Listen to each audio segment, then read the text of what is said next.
జాతకంలో రాహువు దుష్ట స్థానాల్లో ఉన్నాడు అనుకోండి, 8వ ఇల్లు 12వ ఇల్లు ఇలా కొన్ని ఇల్లు ఉన్నాయి. ఈ మధ్యన ప్రజలందరూ కూడా పండితులు అయిపోతున్నారు ఎవరికి వాళ్ళే.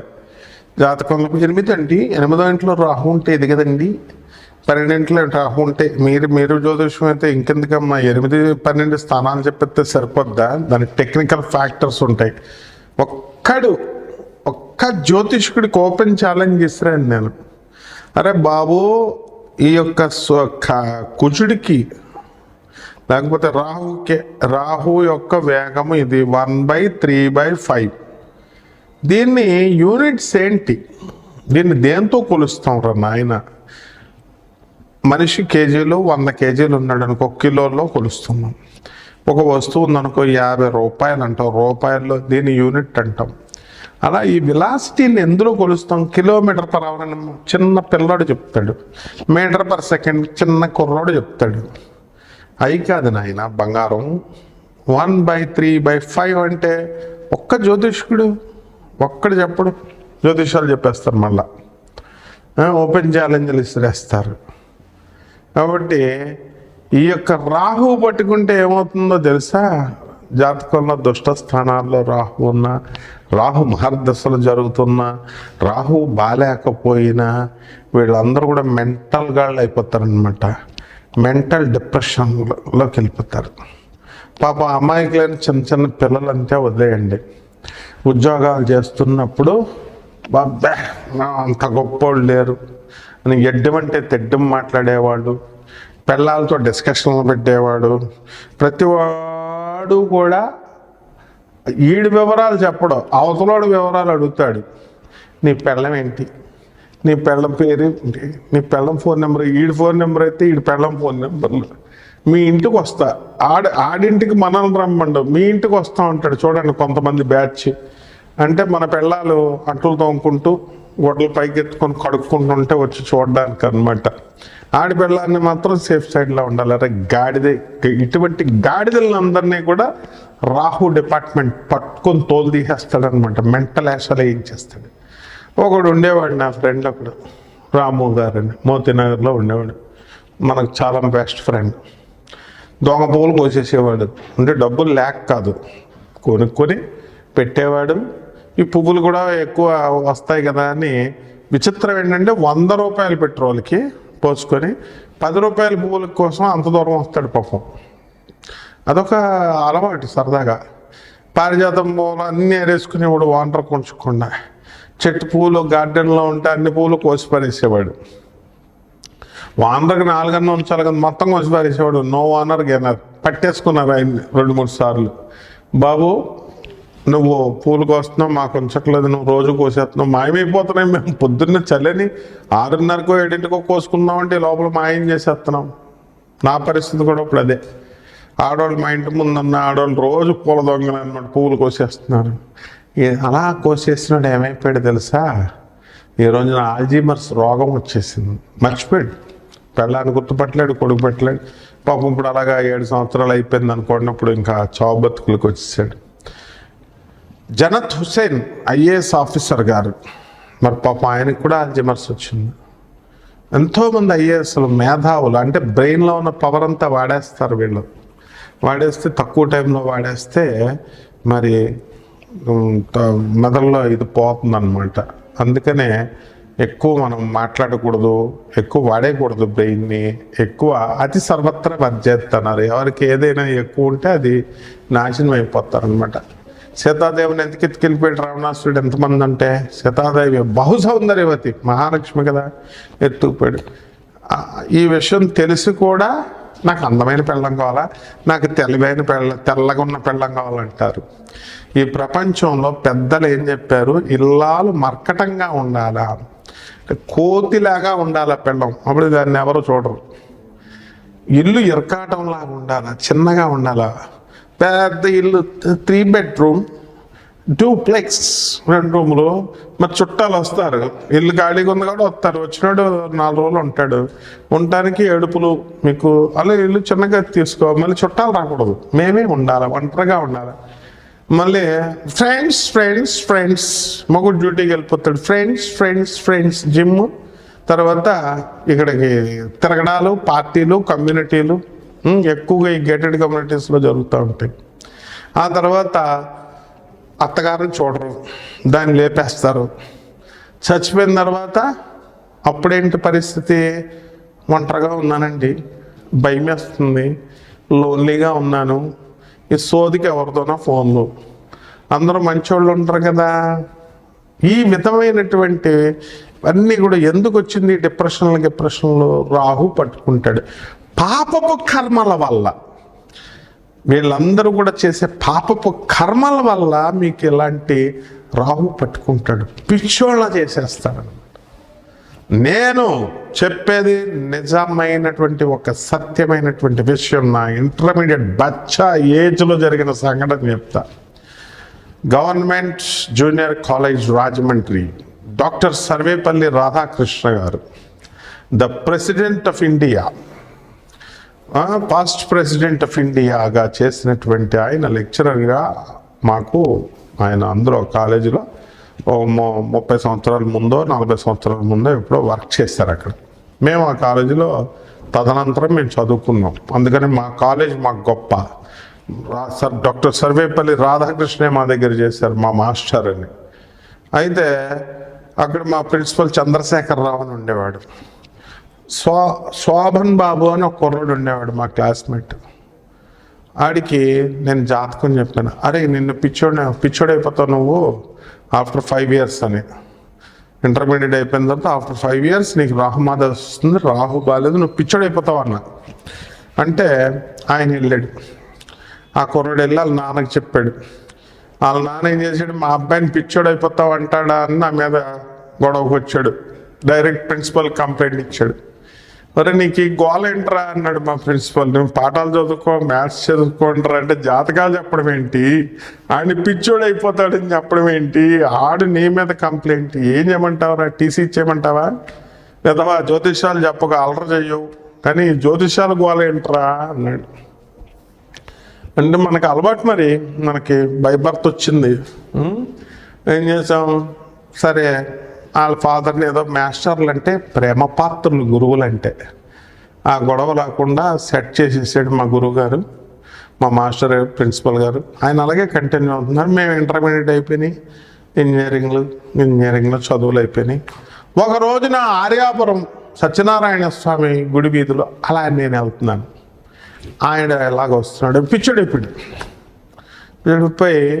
అరే నేను పిచ్చోడైపోయాను రా, పిచ్చి తగ్గిందిరా నాకు, అయితే నీకు తగ్గుద్దురా అన్న.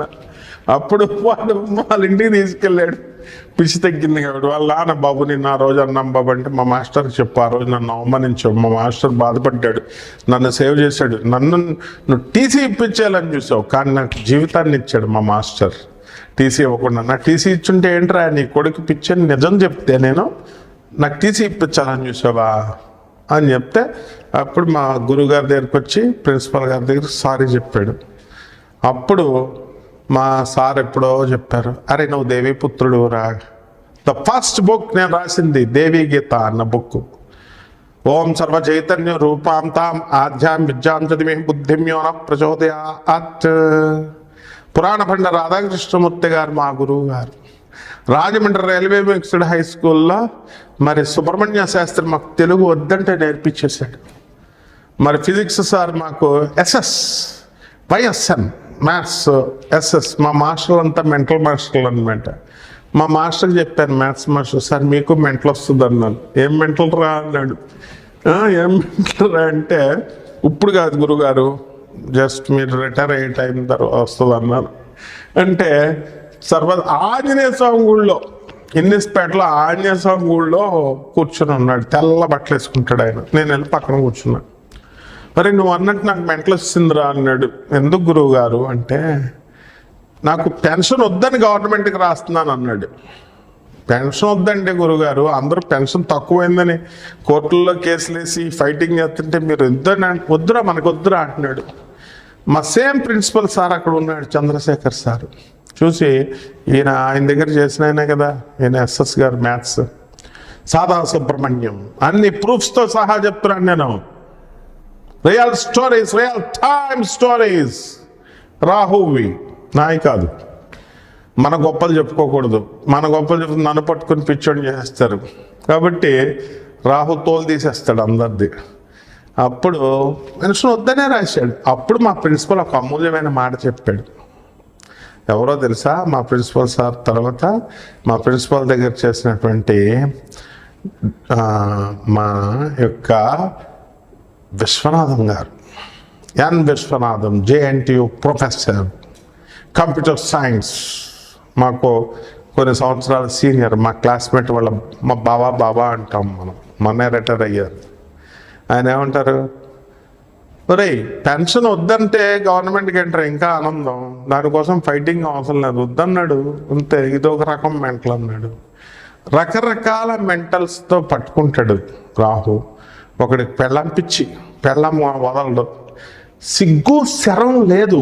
తల్లికి తిండి పెట్టకుండా తల్లిని అన్న దగ్గర వదిలేసి, అనాథశరణాలయాల్లో వదిలేసి, తండ్రిని వేరే చోట వదిలేసి, పెళ్ళానికి భయపడిపోయి హెన్పెక్కడైపోయి పెళ్ళం చుట్టూ తిరుగుతారు. పొదబార్థం కూడా వస్తుందని అది ఉండదు. ఇటువంటి వాళ్ళందరినీ రాహు పట్టేసుకుంటాడు. అర్థమైందా? పెళ్ళం చెప్పే మాయ మాటలు వినేసి తల్లిని దంచుడు. ఈ తల్లులు అలాగే ఉన్నారు. వీళ్ళు కూడా కోడలు తిండి పెడుతుంది కదా, ఏదో నోరు మూసుకొని ఉందామని లేకుండా, రే చూడకరా పెళ్ళప్పుడు అవన్నీ కక్ష పెట్టుకోదా మరి కోడలు, ఒరే ఇలా చూడకరా, అది తిప్పకరా, వాళ్ళ కూతురుని మాత్రం కావాలా, వాళ్ళ కూతురుని అల్లుడు బాగా చూసుకోవాలి, కోడలు మాత్రం కొడుకు చూడకూడదు. ఈ కొడుకు గాడు అది వేస్ట్ గాడు. ఈడేం చేస్తాడు, తల్లికి ఒక 100 రూపాయలు ఇచ్చి పెళ్ళానికి చెప్తాడు, ఇదిగో 100 ఇచ్చానని. సో వీళ్ళందరినీ కూడా రాహు పట్టేసుకుంటాడు. కాబట్టి రాహు ఏం చేస్తాడంటే మెంటల్ ఎక్కిచ్చేస్తాడు. రాహు మహాదశలో రాహు లేపితే ఎలా లేపుతాడో తెలుసా మీకు? డాక్టర్ నందమూరి తారక రామారావుని చీఫ్ మినిస్టర్గా చేసేసాడు ఏకాదశ రాహు. అలా రాహు మహాదశలోనే మండలాధిపత్యాన్ని ఇస్తాడు. కాబట్టి ఆ రాహు మహాదశ మీకుందా? ఎప్పుడు వస్తుంది? మీ రాహు ఏ ఇళ్లలో ఉన్నాడు, వెలాసిటీలు ఎంత, ఏ స్పీడ్తో తిరుగుతున్నాయి, ఇటువంటి టెక్నికల్ ఫ్యాక్టర్స్ అన్నింటినీ కూడా మనం చక్కగా చెప్తాం. ఎన్నిసార్లు తిట్టినా మన జ్యోతిష్కులకి కానీ పండితులకు కానీ నా వెలాసిటీ ఏ యూనిట్స్తో చెప్పండి రా బాబు అంటే ఒక్కడు చెప్పడు. వెలాసిటీ ఆఫ్ రాహువు 1/3/5 దీని యూనిట్స్ ఏంటో చెప్పనండి. ప్రపంచంలో ఏ జ్యోతిష్కుడు నోరెత్తాడు. ఎందుకంటే ఆన్సర్ చెప్పలేరు వాళ్ళు, కానీ జ్యోతిష్యం చెప్తారు, మీరు వాళ్ళని ఫాలో అవుతారు. ఇటువంటి వాళ్ళందరినీ కూడా రాహు పట్టుకుంటాడు. కాబట్టి మీ జాతకంలో రాహు ఎక్కడున్నాడు, ఎలా ఉన్నాడు, ఏం చేస్తున్నాడు, ఎలాంటి ఫలితాలు ఇస్తున్నాడు, మీ వ్యక్తిగత జాతకాల్లో కూడా తెలుసుకోవాలి మీరు. కాబట్టి ఈ ద్వాదశ కొంచెం స్కెలిటన్ ఐడియా లాగా మీకు ఈ డిసెంబర్ నెలకి 2024 అలాగే టోటల్ 2025 ఇయర్కి మొత్తం రాహు ఏ విధంగా వర్కౌట్ అవుతున్నాడు, ఏ విధంగా మీకు చేస్తున్నాడు అనేది ద్వాదశ రాశుల్లో నేను ఏ రాశికి ఆ రాశి వారికి విడదీసి సవినయంగా మీకు చెప్తున్నాను. హాయిగా ఎంజాయ్ చేయండి విని. కుంభరాశి, ఈ కుంభరాశి వారికి ఈ డిసెంబర్ నెల 2024 సంవత్సరంలోనూ అలాగే 2025 సంవత్సరంలో మనకి ఏలినాటి శని జరుగుతుంది. దంచుడు అనమాట బాగా కుంభరాశి వారు అందరినీ కూడా. శనీశ్వరుడు అప్పులు ఇస్తే అప్పులు రావు, అప్పులు తీసుకుంటే అప్పులు అడిగితే అప్పులు వాడేవాడు, మన దగ్గర తీసుకున్నవాడు డబ్బులు ఇవ్వడు, పని చేయించుకుంటే పని వాళ్ళు డబ్బులు ఎవరు. వృత్తి, వ్యాపార, ఉద్యోగ విషయాల్లో ఎదుగుదల అనేటటువంటిది లాస్ట్ మంత్తో పోల్చుకుంటే కొంచెం బెటర్. కనీసం చలి పెరిగినట్టుగా, కనీసం జీతమైనా పెరిగింది, లేకపోతే వాళ్ళు ఇచ్చేదన్నా పెరిగిందనే సంతోషంలో ఈ కుంభరాశి వారు ఉంటారు. ముఖ్యంగా ఈ కుంభరాశి వారిని అందరూ కూడా చిరాకు వచ్చి పెళ్ళాలందరూ కూడా వదిలేసి వెళ్ళిపోతారు. కాబట్టి రాశి వారికి అందరికీ కాదండి, మళ్ళీ ఆ వ్యక్తిగత జాతకాలను బట్టి ఉంటాయినా. చలికాలంలో చలి ఎక్కువ వేస్తుంది అంటాం కదా, అలాగనమాట చెప్పేది ఇది. కాబట్టి ఈ యొక్క కుంభరాశి వాళ్ళందరూ కూడా కనీసం వదిలేకపోయినా భార్య చేతిలో తన్నులు తినడం అనేది గ్యారంటీ ఇందులో. ఎందుకంటే వేధిస్తారండి, ఆడవాళ్ళకి హక్కు ఉంది, కొట్టొచ్చు, ఏం పర్వాలేదు. అలాగే ఈ జీవిత భాగస్వాములతో, వ్యాపార భాగస్వాములతో ఈ యొక్క కుంభరాశి వారు చాలా తెలివిగా చాలా ట్యాకిల్ చేయడం అనేటటువంటి జరుగుతాయి. వృత్తి, వ్యాపార, ఉద్యోగ విషయాల్లో ప్రమోషన్స్ రావడం జరుగుతాయి. చక్కగా మీకు ముందుకు దూసుకొని వెళ్ళిపోతారంతే. ఇంకా ఏళ్ళు నడిచినా దీని ఎఫెక్ట్ దీనికే. ఏళ్ళు నడిచినా ఉన్నని చెప్పి అన్నం తినడం మానేస్తున్నారా, లేదా మంచిగా బట్టలు వేసుకోవడం మానేస్తున్నారా? ట్రిప్ టాప్గా తయారైపోయి గర్ల్ ఫ్రెండ్స్ దగ్గరికి మీరంతా కూడా వెళ్ళిపోవడం జరుగుతాయి. అలాగే ఈ కుంభరాశి వారి కాఫీలు ఇస్తే, టీలు ఇస్తే మరి మీరందరూ కూడా తాకండి. ఎందువల్లంటే ఏ టైంలో అయినా సరే ఫుడ్ పాయిజన్ అవడానికి అవకాశాలు ఉంటాయి. ఏల్ నడిచిన జరిగేటప్పుడు మరి మొన్న ఒకళ్ళ ఇంటికి వెళ్ళాం, వాళ్ళు టీ ఇచ్చారు, తాగేసాం. కానీ తర్వాత అయితే చిన్న బలిపిల్ల ఉంది అందులో. ఆ విధంగా ఈ యొక్క ఏలినాటి శనిలో మనకి అసౌకర్యాన్ని కలిగిస్తుంది. అంటే భోజనం అంతా దగ్గరెట్టుకుంటాం, ఏ పైనుంచి బల్లి అందులో పడ్డమో, ఏక పడ్డమో, ఇలా అన్నమాట. అలాగే ప్రతి పని కూడా ఈ కుంభరాశి వారికి ఏమవుతుందంటే ఏదో ఒక విధమైనటువంటి అడ్డంకులు రావడం అనేటటువంటివి జరుగుతాయి. మరి గురువు చెప్పినప్పుడు ఎక్కడికన్నా వెళ్ళొద్దండి మీరు అని చెప్తే ఒక శిష్యుడు వెళ్ళి దారిలో బండి యాక్సిడెంట్ చేసి కాలర్ కొట్టుకొని 3 నెలలు కూర్చున్నాడు. కాబట్టి ఈ యొక్క కుంభరాశి వారికి గురుడు మిమ్మల్ని హెచ్చరిస్తున్నాడు, జాగ్రత్తగా ఉండండి, మీ ఉద్యోగాలు చేసుకోండి, మీ పిల్లలు మీరు పెంచుకోండి అని. ఆ విధంగానే ఉండాలి. అంతేగాని మార్గశీర్ష మాసం అండి మేము దేవాలయాలకు వెళ్తామండి, మేము దేవుళ్ళు కూడా చూస్తామండి, మేము మహాభక్తుల్లో మీరు ఒక్కళ్ళేలాగా పేదవాళ్ళకి సేవలు చేయండి చక్కగా, అది మాత్రం డబ్బులు రావు. దేవాలయం చుట్టూ ఫ్రీగా వెళ్ళి తిరిగి వచ్చేస్తారు. ఏలినాటి శనికి మరి చక్కగా ఈ యొక్క శని జపం చేసుకోండి, శని స్తోత్రాలు చదవండి. శనికి కిలోంపాము నల్ల నువ్వులు నల్లని వస్త్రాన్ని పేద బ్రాహ్మణులకి శనివారం నాడు ఉదయం 8 గంటలకి దానం చేయండి మీకు. అలాగే చక్కగా ఈ యొక్క శని కాబట్టి మనం ఏం చేయాలి, మనము మహాకాళి అమ్మవారిని ప్రసన్నం చేసుకోవాలి. దశమహావిద్యల్లో ఒకటైనటువంటి మహాకాళి అమ్మవారి యొక్క హోమాన్ని మీరు మీ ఇళ్లల్లో జరిపించుకోవడం ద్వారా అద్భుతమైనటువంటి ఫలితాలు మీకు ఈ నెలలో, ఈ సంవత్సరంలో జరుగుతాయి. శుభమస్తు.